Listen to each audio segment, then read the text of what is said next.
a donné son Fils Jésus-Christ afin que quiconque croit en lui ne périsse pas, mais qu'il ait la vie éternelle.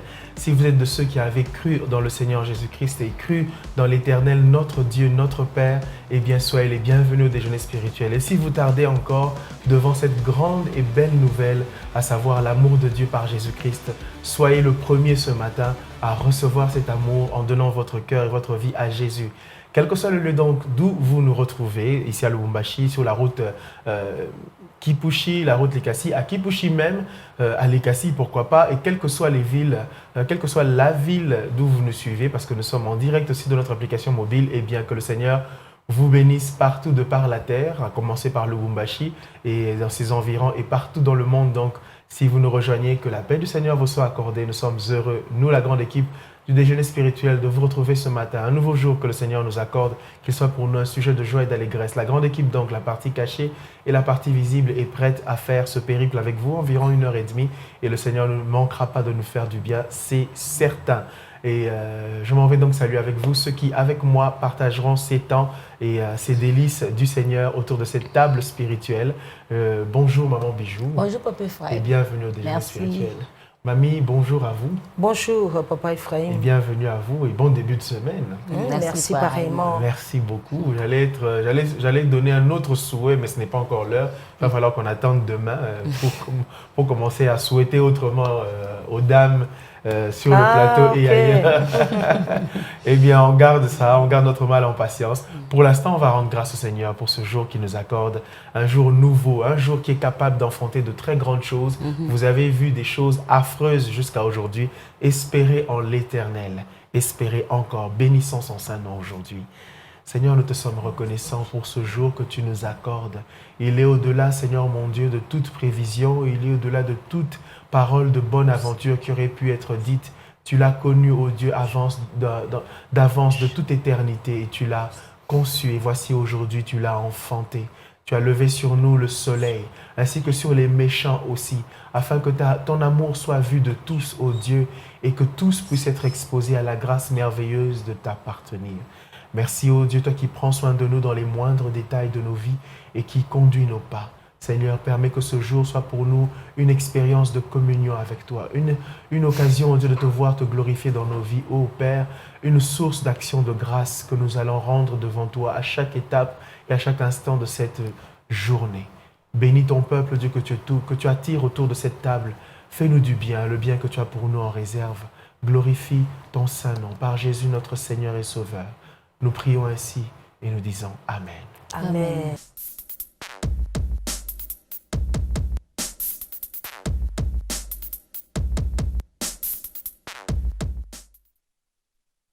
Alors, voici une pensée signée Joyce Meyer, écrivain, évangéliste contemporaine, que nous connaissons assez bien et qui nous présente une pensée et que nous allons découvrir avec vous, Mamie. Si vous ne connaissez pas la vérité, vous ne pouvez pas reconnaître le mensonge. Si vous ne connaissez pas la vérité, vous ne pouvez pas reconnaître le mensonge. Une pensée intéressante, à mon avis, qui transcende, qui peut être abordée tant sur le plan spirituel que sur le plan même de la vie courante. Tout à fait. Déjà, sur le plan spirituel, quand nous regardons seulement avec la tentation de Jésus, hein, tu vois, le diable connaissait que celui-ci s'est dit qu'il connaît la parole. Il dit, il est écrit. Et lui aussi lui remettait qu'il est écrit. Donc il connaissait et il savait là où il y avait un peu de glissement. Ce qui est différent avec Adam. Hein, Adam et Ève plutôt. Ève, vous savez, il nous a interdit de toucher à ces fruits-là.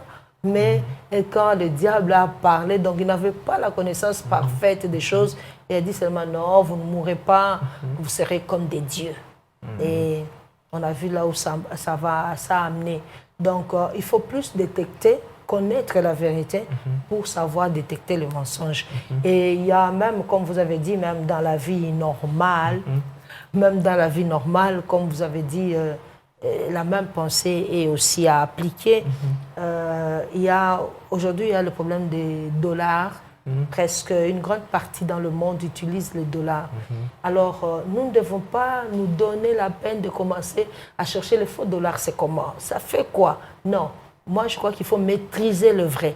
Et dès que le faux apparaît, on sait qu'il y a quelque chose. Vous voyez même les écrits. Hein, on écrit 100. Alors, les faux, il y a même 100 peut-être sans H. Tu sais déjà, non. Le vrai, c'est avec H. Ça, c'est pas vrai. Il y a des filigrammes. Là, il n'y a pas. Donc, tu sais que c'est un faux. Donc, c'est mieux de connaître plus la vérité. Et tout mensonge qui viendra, on saura bien le détecter que ce n'est pas ça, ce n'est pas vrai. Même, il y a encore une pensée qui me vient à l'esprit. Vous voyez, avec la vie chrétienne, la parole de Dieu, il y a ceux qui ont fait même 25 ans dans le Seigneur, 30 ans, ils ont un peu étudié la Bible, étudié. Quand vous vous trouvez quelque part où on est entré, la Bible dit, ils disent quelque chose qui n'est pas, ça fait dans votre tête, il dit non, ça. Et d'autres, carrément, ils commencent à vérifier, ils disent voilà, ça sonnait mal. Donc, c'est parce qu'on a la maîtrise de ce qui est vérité qu'on détecte facilement le mensonge.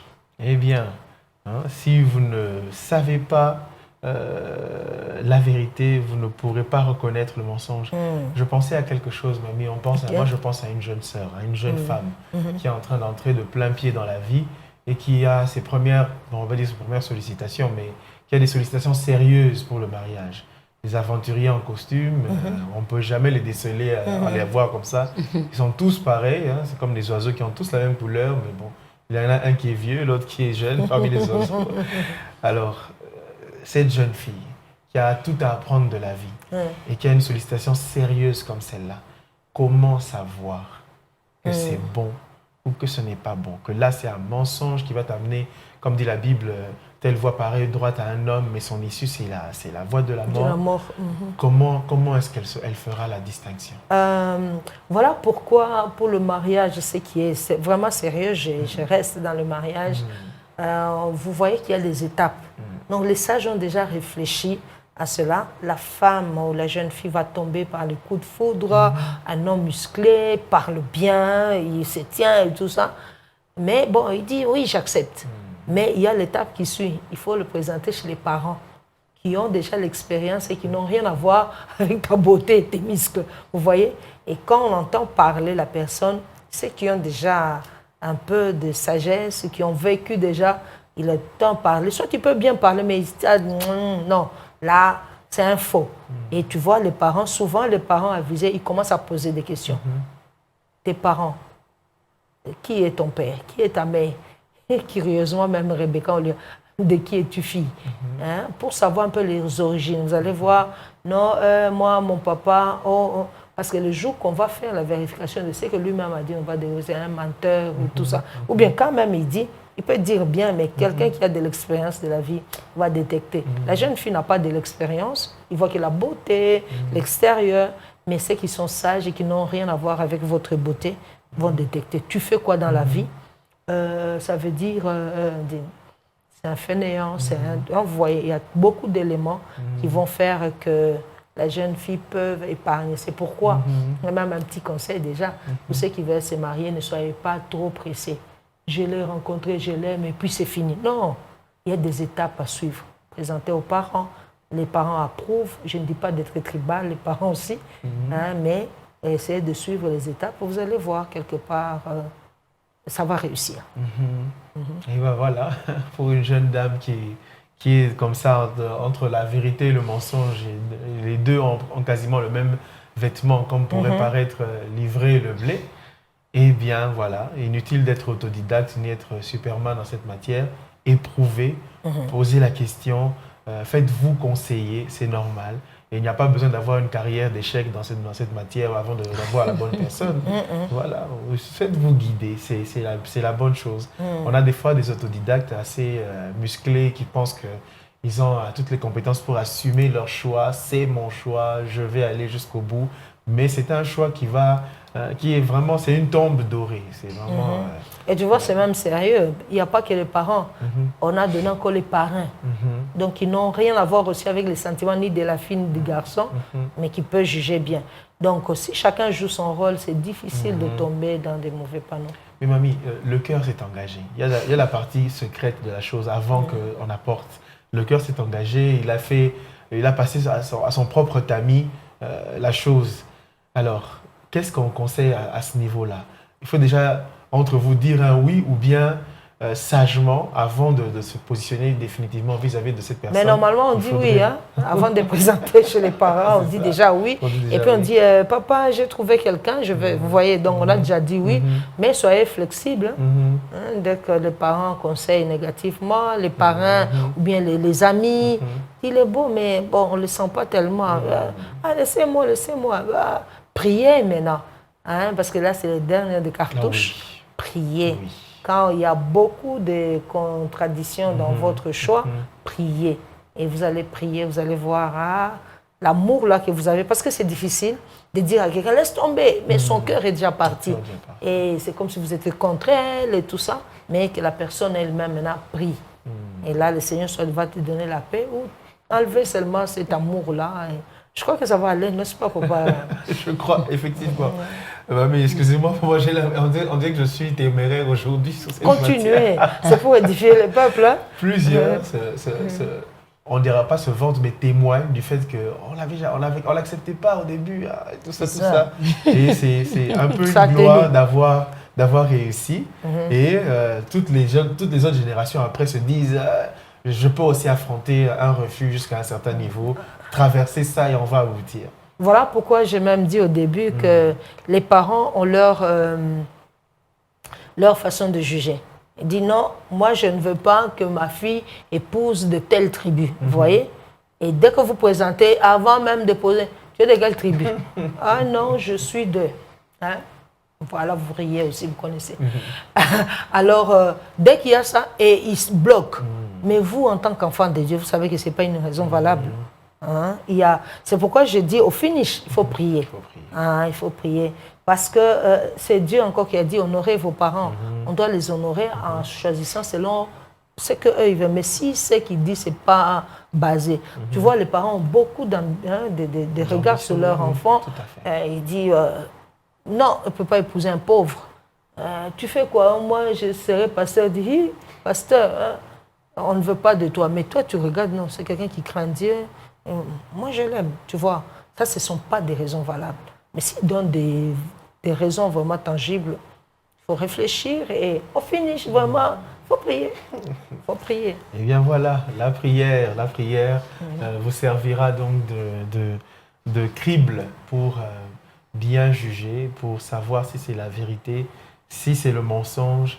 Mais voilà, connaissez la vérité, stockez les informations autant que possible avant même de rencontrer la situation. Faites-vous former, informez-vous aussi. Et puis quand vous aurez la situation, même si vous êtes néophyte, vous allez confronter avec la théorie que vous avez apprise. Et puis s'il faut un coup d'un téléphone vite fait, bien fait, là pour vérifier, voici je suis devant telle situation, on appelle et tout ça. Et par-dessus tout la prière, parce que le Seigneur est vraiment fidèle. Il est vraiment fidèle. Il a orienté Eliezer, il ne manquera pas de le faire pour nous. Une pensée intéressante qui nous a amenés sur des sentiers intéressants. Si vous ne savez pas la vérité, vous ne pouvez pas reconnaître le mensonge. Signé Joyce Meyer. Et aujourd'hui, très orienté vers le choix du mariage. On dit merci au Seigneur pour cette pensée. Et nous poursuivons dans le déjeuner spirituel pour prendre un peu de français et voir ce que nous pouvons en tirer. Découvrons l'expression du jour tout de suite.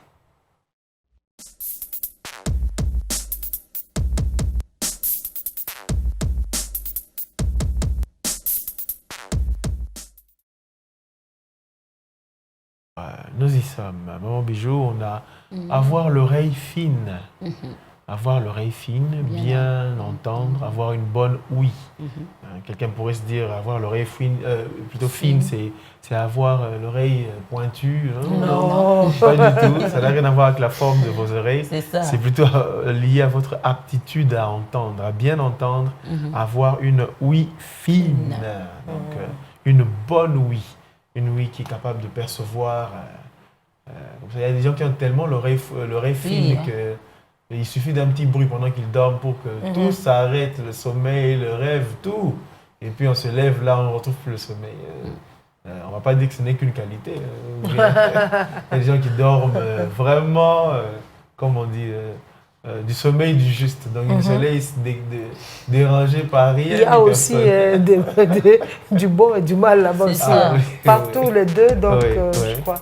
Et avoir l'oreille fine, ce n'est pas l'organe, mais c'est surtout la fonction de l'organe. Donc, il ne faut pas dire j'ai l'oreille fine, mes oreilles, c'est des belles oreilles. Non, c'est pas ça. C'est plutôt la fonction de cet organe-là, que, comme le papa Ephraim disait, c'est lui, pas Louis XIV. Et lui, il écoute. Donc, on écoute facilement. Donc, il suffit de temps, on écoute. Voilà. Avoir l'oreille fine, donc vous avez une oreille fine, mon bijou, bien... Un peu, oui. Comme vous l'avez dit, c'est une qualité aussi, un défaut. Des fois, on va entendre ce que vous n'étiez pas censé entendre et ça commence à vous déranger vous-même. Donc, vos oreilles sont passées trop près. Il faut prendre ça des deux côtés. Voilà, prendre ça des deux côtés. Eh bien. Une qualité aussi, un défaut. Si vous avez une bonne ouïe, c'est aussi une très bonne chose.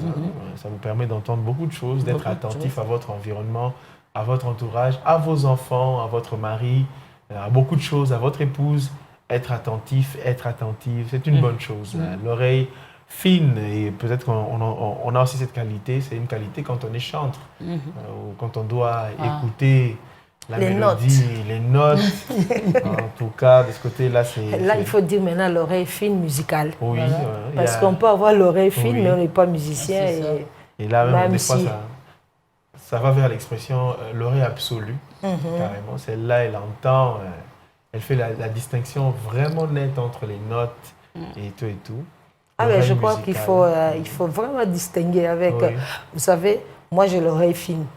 Peut-être vous n'avez pas l'oreille fine comme ça, mais vous avez l'oreille fine musicale. Maintenant, on va dire c'est quelle oreille. Ah ça, bon, on va dire l'oreille musicale. Là, on va dire l'oreille musicale tout court, parce qu'en musique, vous êtes sensible. Voilà. Vous êtes très sensible, vous entendez tout ce qui est note, même au travers de deux murs cloisonnés là. Quand ça c'est un souci. Oreilles fines, alors soignez vos oreilles. Et, si vous pouvez en avoir qui sont fines, pourquoi pas. Mais voilà, faites bien attention à ne pas avoir les oreilles tellement fines. Non, c'est-à-dire dans le sens où si c'est lié aussi à l'hygiène de l'oreille. Ah d'accord. Si c'est lié à l'hygiène de l'oreille, bah, écoutez, il y a une bonne hygiène de vos oreilles. Pour que ça ne soit pas bouché. Pour que ça ne soit pas bouché, effectivement. Et nous poursuivons dans le déjeuner spirituel 081 42 44 406. Je vois un message qui arrive pour souhaiter un joyeux anniversaire à sa sœur. Alors je garde le message pour l'heure du Happy Day. Ne vous inquiétez pas, on va le faire. Et on atterrit sur le pain du jour. Une portion de la prédication qui nous a été annoncée hier, qui nous a été prêchée hier, ici au Temple de la Parole Éternelle. Nous voudrions vous en faire découvrir la substance, portion après portion, tout au long de la semaine. Prenons la toute première portion du jour, de la semaine, je voulais dire, et découvrons-la ensemble. Bon appétit, on se retrouve juste après.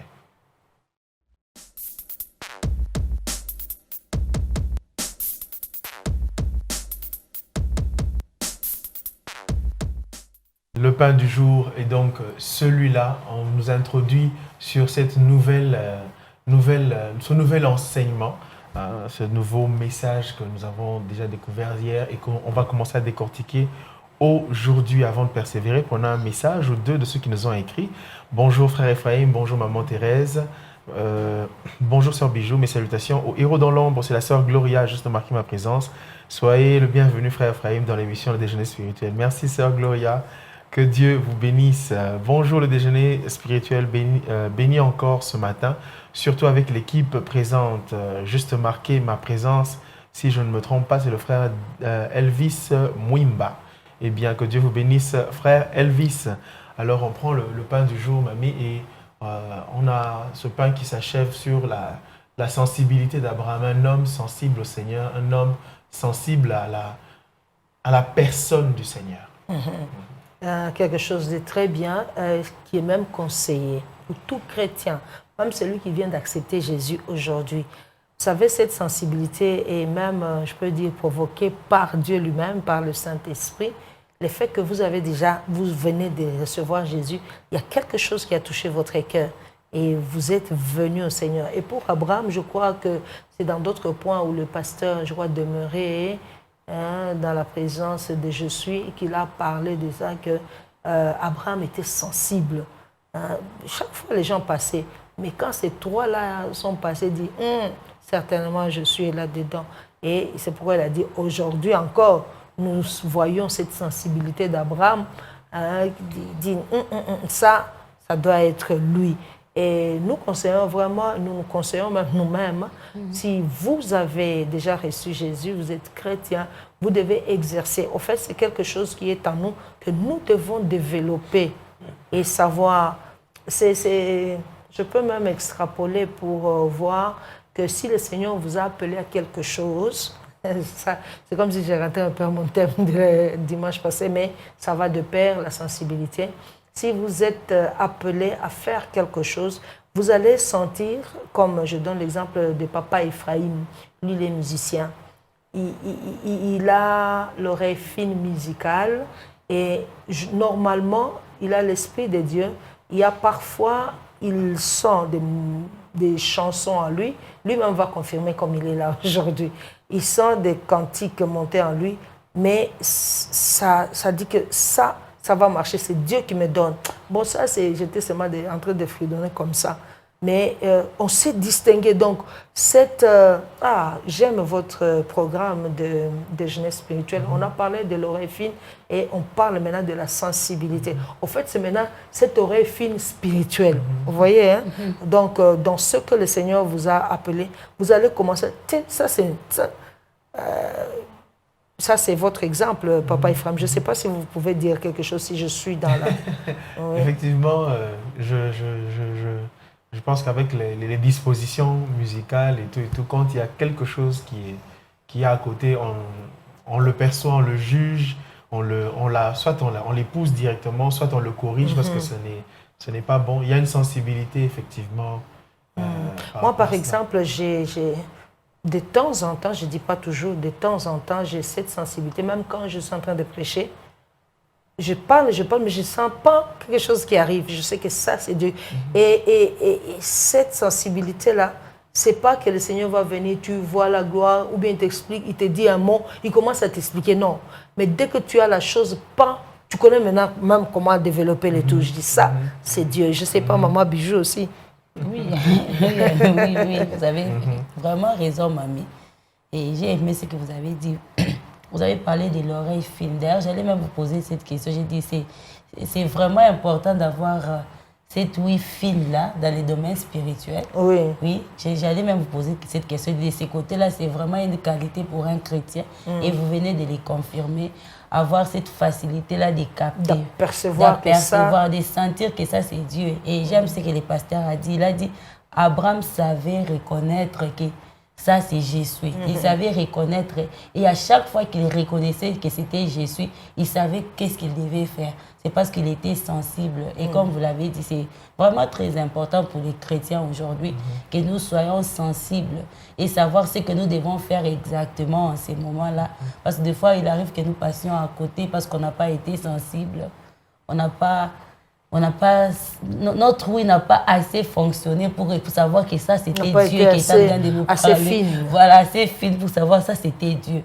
Peut-être c'est une autre personne qui passera par là quand vous racontez l'histoire.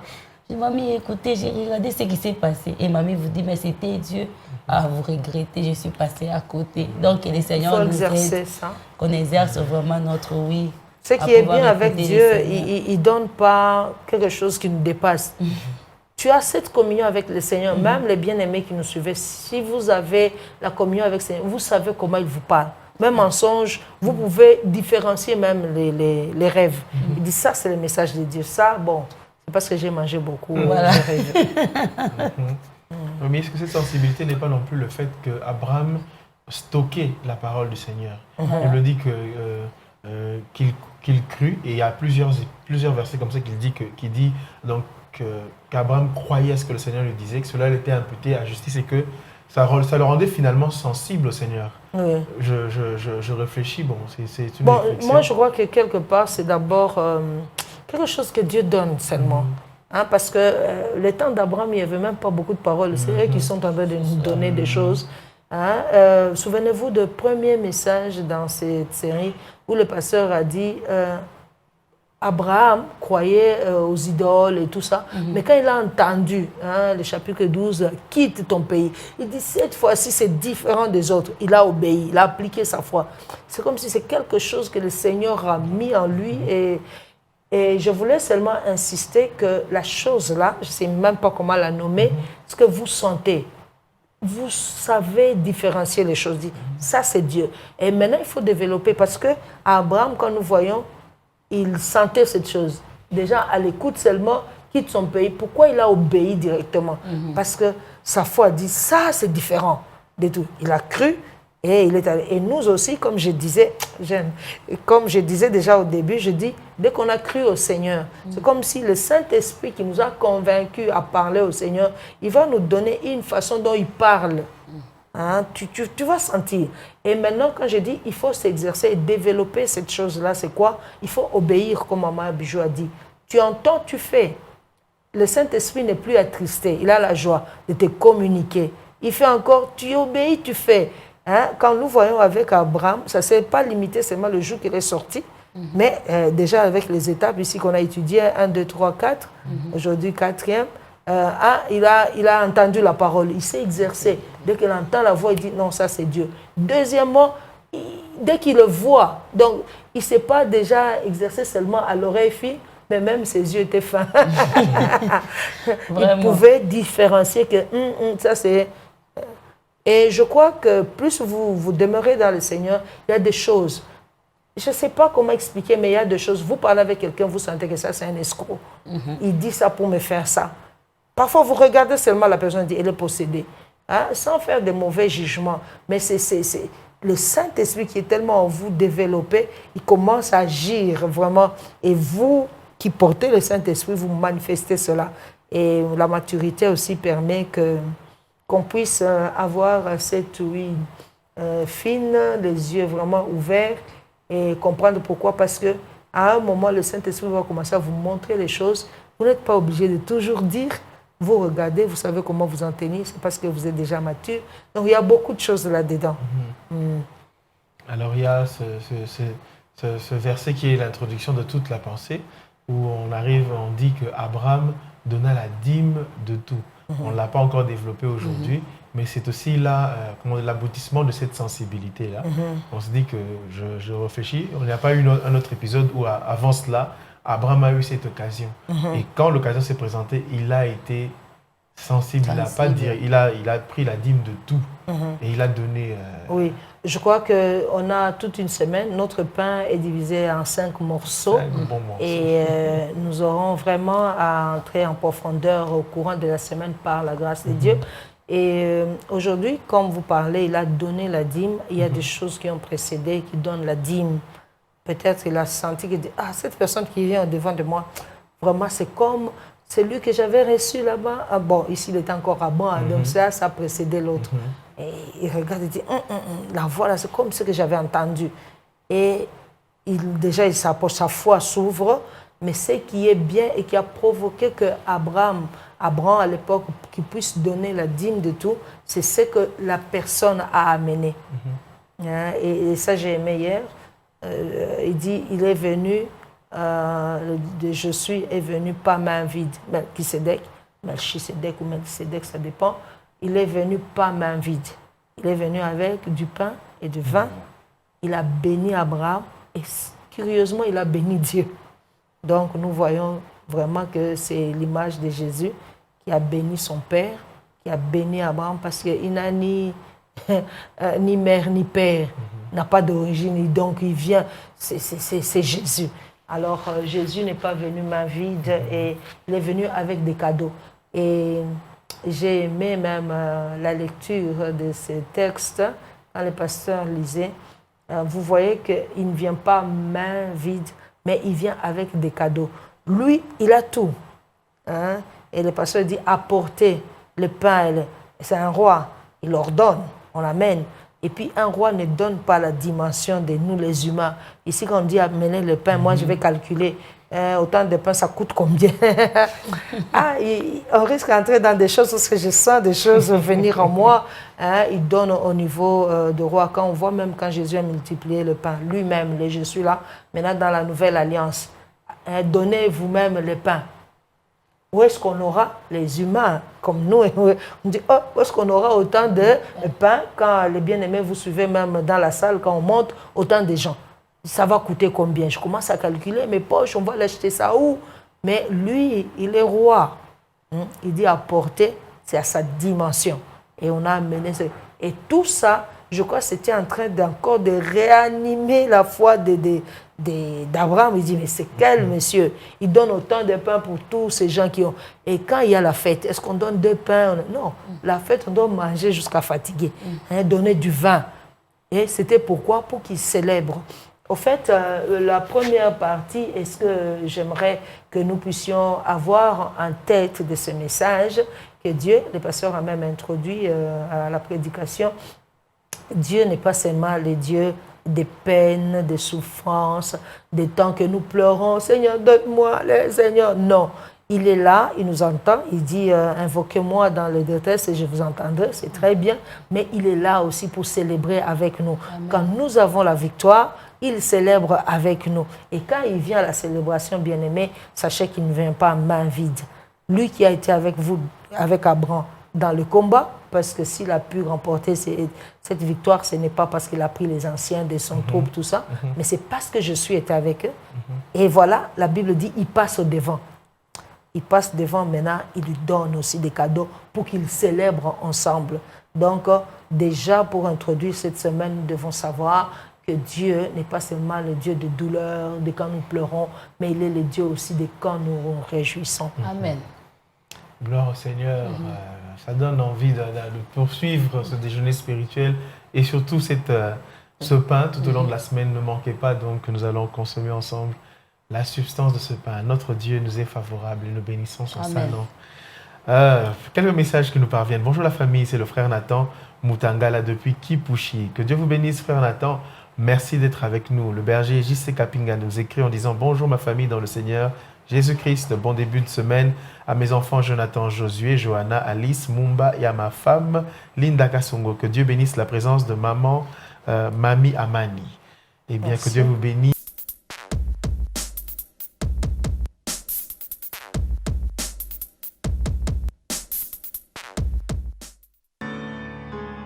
Voilà, donc aujourd'hui nous lisons Josué chapitre 12, 13 et 14. Le verset du jour est tiré de Josué chapitre 14, verset 5 qui nous dit « Les enfants d'Israël se conformèrent aux ordres que l'Éternel avait donnés à Moïse et partagèrent les pays. » Les enfants d'Israël se conformèrent aux ordres que l'Éternel avait donnés à Moïse et ils partagèrent les pays. C'est conformer aux ordres que les seigneurs donnent. Donc, obéir, on nous rappelle encore. Se conformer aux ordres que le Seigneur donne. C'est sa parole qu'il nous donne. Conformons-nous à ses ordres. Il n'y a pas que des exhortations dans la parole, il y a aussi des ordres. Et les ordres méritent obéissance. Et le Seigneur attend cela de notre part. Et voilà, un verset à retenir.